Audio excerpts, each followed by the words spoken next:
Hi guys, and welcome to Hospital Appointment Booking System developed using Excel VBA.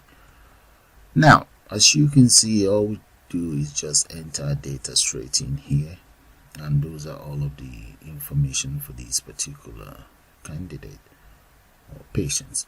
However, if you guys come straight into appointment data or appointment detail right here, there's nothing in there. And if we come right down here as well, look at the spreadsheet, there's nothing right in there. Okay, so all we then need to do is let's click on add new. So let's move this down so that you guys see what's going to happen. Click on add new. There we go. Look at details of Mrs. Fola Tomilola right in there.